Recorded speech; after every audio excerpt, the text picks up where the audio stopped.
For decades, Oak Island has been a mystery, with traditions claiming that Vikings visited it before Columbus and that it was the knight's hidden treasure.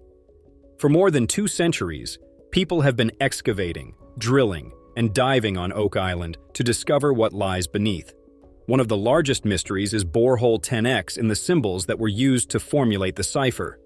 However, new evidence suggests that the Romans may have also been there. Templar pirates and even the Romans buried gold deep underground.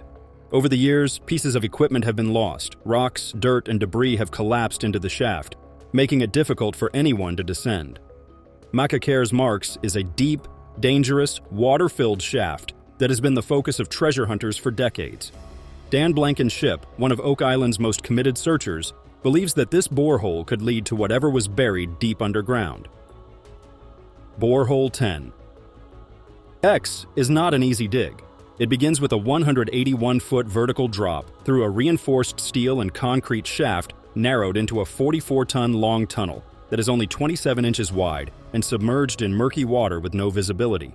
The crew on the surface would use an underwater communication system to keep in touch with Harvey Marash and Michael Gartz as they explored 10X. Michael would act as a safety diver while Harvey descended. How long has he been in now? 30 minutes? I'm thinking if this goes too long, then I'm going to start worrying. However, things started to fall apart when Michael's communication system failed, leaving them 100 feet underwater in total darkness with no voice or signal. The team on the surface had no idea if Michael was safe, and they attempted to call his name, but were unsuccessful. Amid the chaos and impending disaster at Borehole 10X, the team had no way of knowing if Michael was stuck or running out of air. They tried tapping on the pipe to send signals, but were unsuccessful. Because of the risky decompression stops, the squad was unable to shoot straight up, which made them anxious. Harvey made it quite far down when a light appeared beneath the water's surface, and everyone exhaled in relief.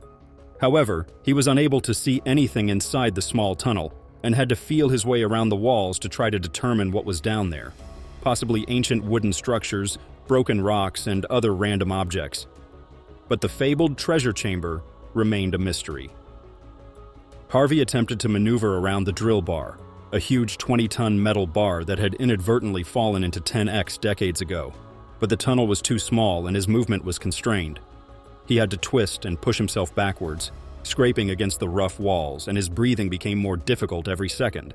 Eventually, they were able to escape and begin climbing again, but the entire ordeal made it abundantly evident that 10X would not readily divulge its secrets because they knew they had to change things up because the shaft was unpredictable and dangerous. They knew pulleys were frequently used in intricate mechanisms, so they weren't going to let one setback stop them from exploring Oak Island's many mysteries. In another area, they discovered something odd, beginning with a common rusted metal piece buried in the dirt. After more dirt was removed, it became evident that it was a well-made pulley. Disappointed, they said, "You just burned something out in here, you got fire in here."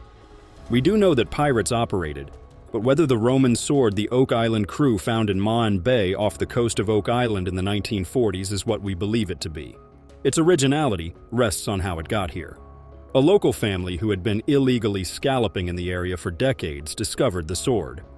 When Charles Barkhouse brought the artifact to the team, they found that it was a weapon made of brass or bronze with a distinctive hilt that carved the image of Hercules, a motif frequently found in ancient Roman military decorations. The finding of this Roman artifact in North America is unprecedented in mainstream history. The Roman Empire expanded across Europe, the Middle East, and North Africa, but never crossed the Atlantic. Some speculated that this was evidence that the Romans had crossed the ocean centuries before Columbus or Norse explorers, while others were more dubious, claiming that even if the sword was genuine, it could have been brought here later by European collectors or through trade routes that carried artifacts much farther. To be sure, the team brought the sword to St. Mary's University in Halifax so that archaeologists and metalwork experts could examine it for miles. McClam observed that the sword resembled ceremonial weapons used by gladiators and high-ranking Roman officers. The hilt featured a figure thought to be Blair's treasure hunting expedition when the money pit became submerged in water, preventing them from making any further progress. After Chappelle and Blair led the way, Many others attempted to find treasure on Oak Island, but unfortunately none were successful. Chappelle and Blair were only the beginning of a long line of people who followed in their footsteps. The issue of where the loot was hidden evaded even President Roosevelt, despite his best efforts. Despite numerous abortive attempts, the search for treasure on the island continued indefinitely. This was due to the efforts of individuals like Irwin Hamilton, who unearthed artifacts that were not typical of the area. It was evident that Rick and Marty had a challenging mission ahead of them. They were fortunate to have a competent and capable team supporting them. Craig Tester, who had been Marty's college flatmate, joined their ranks, as did Dan Blankenship and his son David, all of whom were experts in their respective disciplines. Dan Blankenship, for instance, was a renowned hunter who left his contracting business to investigate the enigmatic island.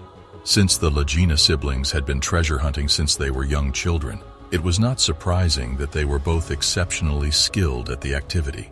As soon as Ricky, then 10 years old, stumbled upon a boulder and became intrigued by the concept of unearthing buried treasure, their passion for treasure seeking was ignited.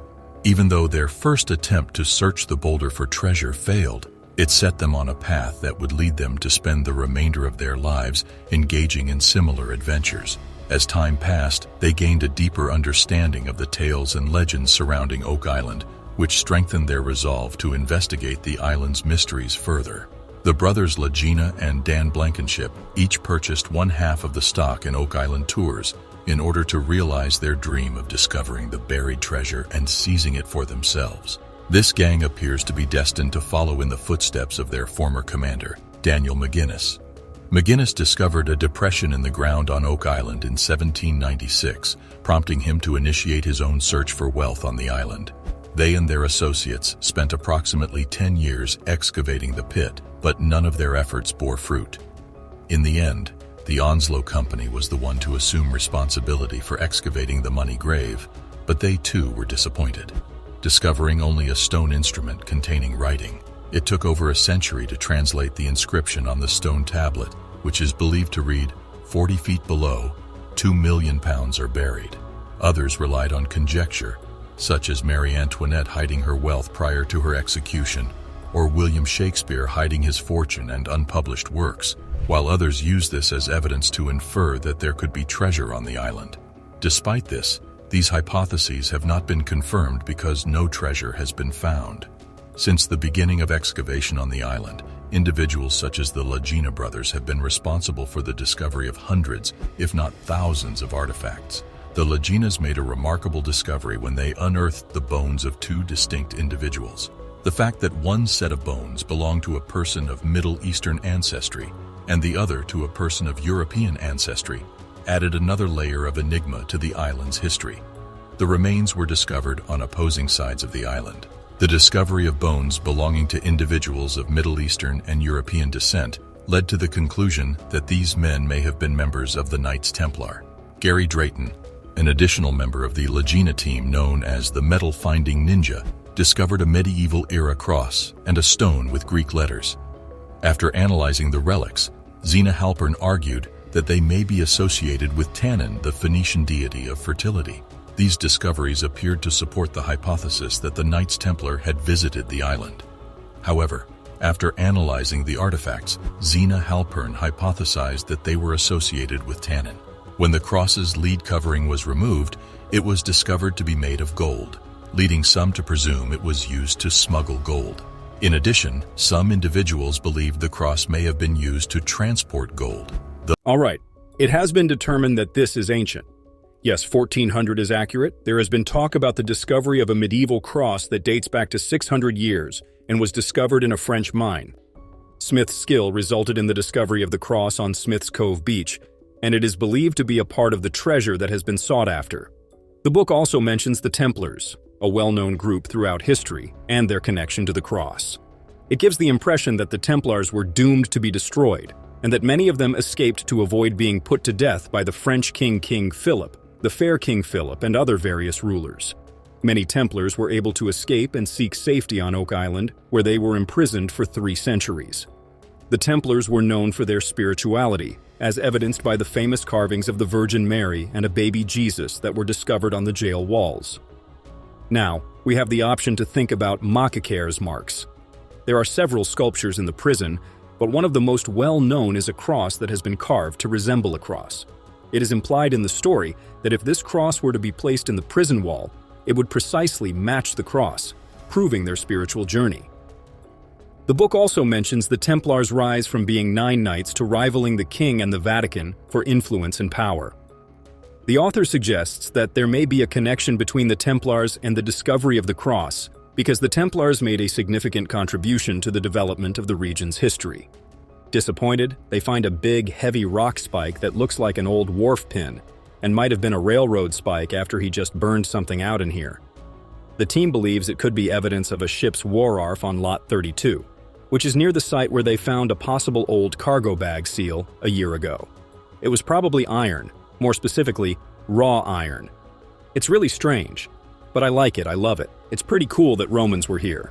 Or maybe Christopher Russo will look at it and give feedback later that afternoon. Later that afternoon, Alex Lagina and Jack Begley travel 50 miles north to Northville Farm, which is located in Centerville, Nova Scotia, to meet with Carmen Larsman, an expert in blacksmithing. Another treasure found by Lagina's father on Lot 32 is a standard rock stake that was used repeatedly to transport heavy goods. Given that the distance from the bag seal is approximately 50 feet, it is reasonable to assume that this was used for transporting a significant quantity of rock stakes and wedges during the period between 1710 and 1740. It is quite likely that the anchor spike of a ship was used in the process of discharging cargo. If this can help identify who may have been responsible for the mystery surrounding Oak Island, it may also help identify the true identity of the ship's anchor spike. The head is shaped like a mushroom and would be pressed into the rock before being punched out. The crew of Oak Island discovered a ship's log from 1746, and I believe that we all have a pretty basic grasp of the job in relation to Oak Island. The journal described a secondary operation that involved hiding a significant amount of wealth on an island covered in forest. The crew found the journal fascinating because it detailed a failed French attempt to retake Nova Scotia from the British. It is possible that the spike found in the same area as the possibly antique cargo bank seal is related to a French mission that was carried out in the 18th century with the purpose of burying treasure. These tools are compatible with the Duke d'Anville concept. Rick Lagena and his crew have convened in the war room to discuss an intriguing new development that they hope will provide new insight into the origin of their most remarkable discovery to yet, the enigmatic lead cross. Craig Tester and Rick Lagena arranged for the cross to be examined at the University of New Brunswick using a process called laser ablation. The examination was conducted about 6 weeks ago, and while the results were astounding, the fact that the leading cross is not from North America does not rule out the possibility